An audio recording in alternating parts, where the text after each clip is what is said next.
many people that first get diagnosed with celiac disease cannot tolerate lactose in the beginning. Some people find out that they're lactose intolerant, and other people just find out that it's just in the beginning. Welcome to the Healthy Celiac Show. I'm your host, Belinda Whelan from belindawhelan.com, and here you will learn to live your very best life with celiac disease. So we are going to be talking all about health-related topics because you, my friend, are more than just a woman with celiac disease. Be sure to hit that subscribe button so that you don't miss an episode, and welcome to the show. So this month is the anniversary of when I was diagnosed with celiac disease. So I've been living with a diagnosis for 13 years now. And I thought it would be really timely to share with you some of the lessons that I've learned living with celiac disease. And I just hope that this episode inspires you and supports you and helps you on your journey as well. So my first lesson that I have learned living with celiac disease is that you will make mistakes. It happens, we all make mistakes, but the best thing that you can do is just learn from them. Don't beat yourself up and don't be too hard on yourself because, we're not being taught this in school, how to live with celiac disease, are we? We're learning it on our own and we're doing the best that we can. So, don't beat yourself up over it and just move on from those mistakes. And you've heard my mistakes that I've made if you've listened to previous episodes where, I've made silly mistakes over the years and there's no point beating myself up over it. I just kind of look back and think how silly I was to do some of the things that I've done. And, I've just learnt from them and I've moved on. The next one is to get support. So if you can find someone to support you, then you will learn so much more about living with celiac disease and you'll learn more about how to support yourself as well. So when I was first diagnosed, there wasn't as much support available. There's much more available now. I've seen many people online and more people are becoming more experts in this field. Whereas when I was diagnosed, even the dietitian that I went to was clueless. He had absolutely no idea how to support me. And I've talked about this a number of times in previous episodes as well. But basically, he was Googling stuff as I was sitting there paying him to help me. And I could have sat at home and done that for free. So that was pretty frustrating. So find someone that can support you and help you on your journey. That's a big one that can make this a lot easier. The next one is to become a label reading ninja. If you can read labels, you are going to find that living with celiac disease is so much easier. And I know that in different countries, it's, we have different rules and we have different labeling regulations, and some countries I understand are much harder than others. Here in Australia, we are so blessed that no gluten is allowed to be in any of our food products without it being labelled on the packaging. So we're very, very lucky that, companies can't sneak it in without us knowing. We have to be told. So we're very lucky here, and I do understand that I'm very blessed for that. But if you can become a label reading ninja, you will definitely find that your journey with celiac disease is much more successful in a nutshell, basically.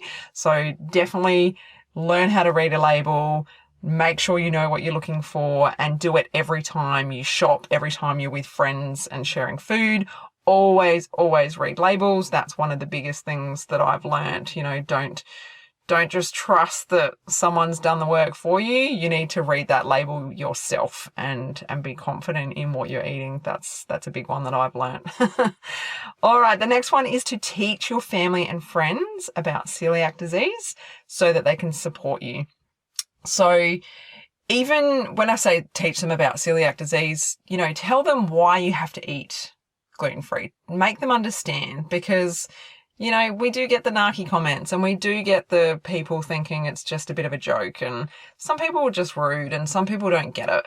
But when you teach them about it, then it's a little bit easier for them to see where you're coming from and to support you. I've been really lucky with my family. They've all been amazing and supportive and have kind of helped me grow into myself, becoming, a person living successfully with celiac disease. And just recently we had a relative stay with us from interstate, and I haven't really been around her very much since my diagnosis. And she had no idea. Her mum eats gluten-free, and she kept making comments like, oh, well, mum does this and mum does that. And I said, yeah, but your mum hasn't got celiac disease. Your mum is just choosing to eat gluten-free because it makes her feel better.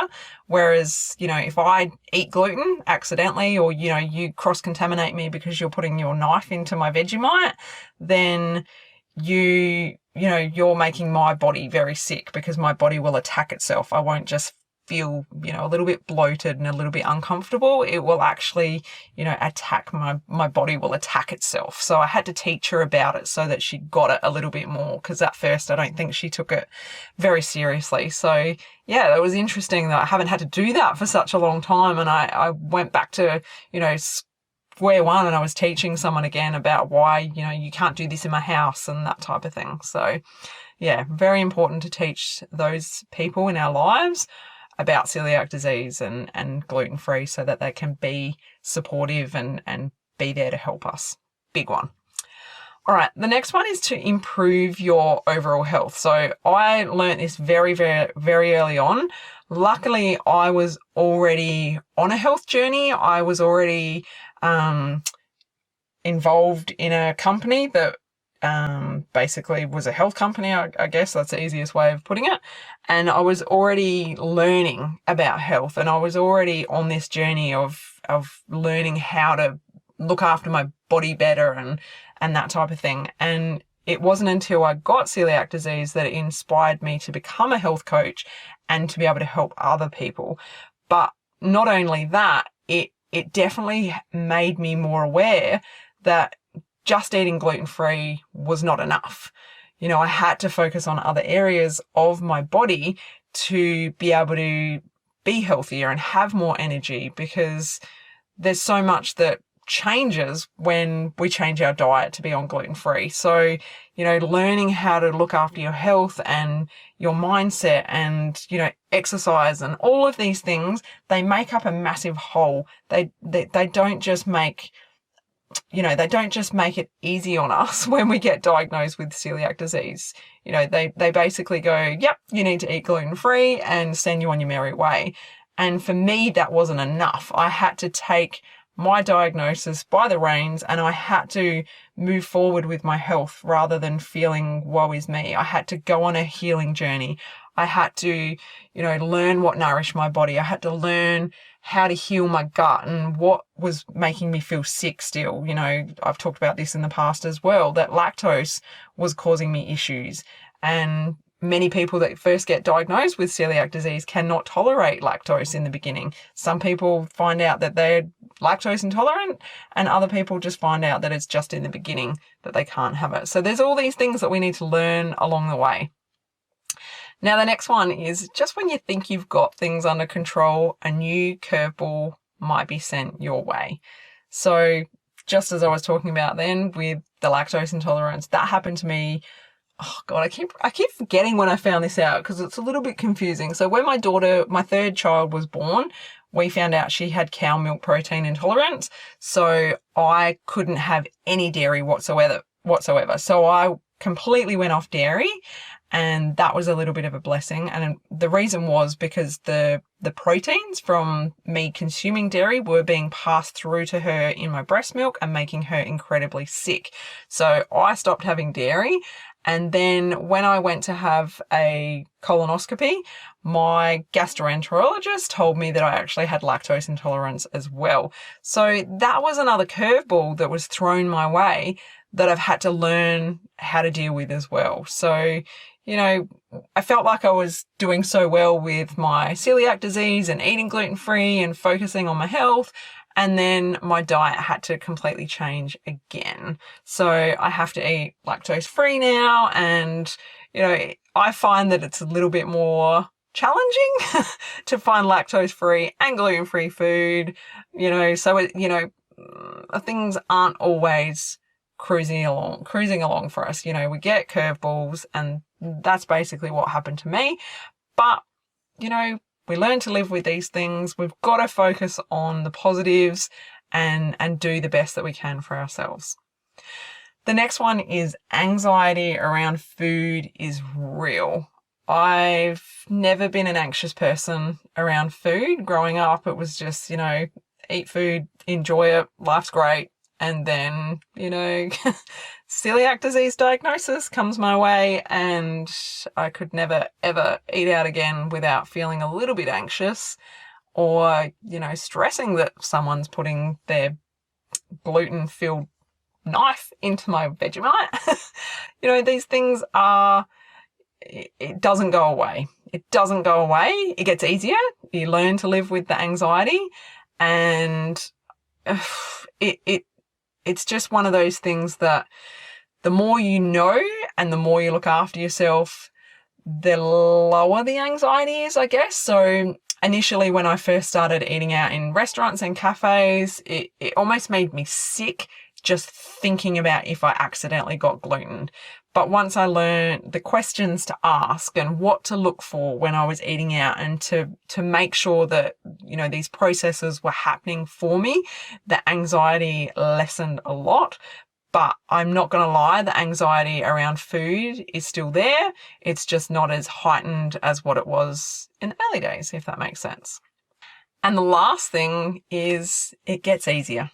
That's the lesson I've learned, is it gets easier, guys. The longer you live with celiac disease, the easier it gets. I haven't been gluten for about 4 years now. I haven't had an accidental glutening for about 4 years, touch wood.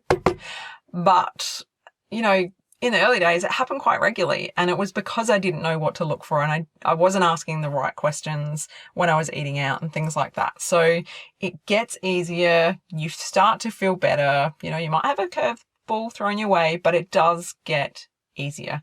So please focus on that. Please know that the more that you learn, and thank you for listening to this podcast, because you're obviously here to learn more and take control of your health and your life. So well done to you for tuning in. And yeah, it gets easier. And just by being here and being part of this community, you're doing the best for your health. So thanks for tuning in. I hope that, supports you and makes you feel a little bit more normal and see where I'm coming from as well. So thanks so much for tuning in, and I will talk with you again next week. Take care. Bye. If you enjoyed this episode, head to belindawhelan.com to get yourself a free copy of my exclusive ebook, 11 Mistakes People Make Going Gluten-Free Living with Celiac Disease.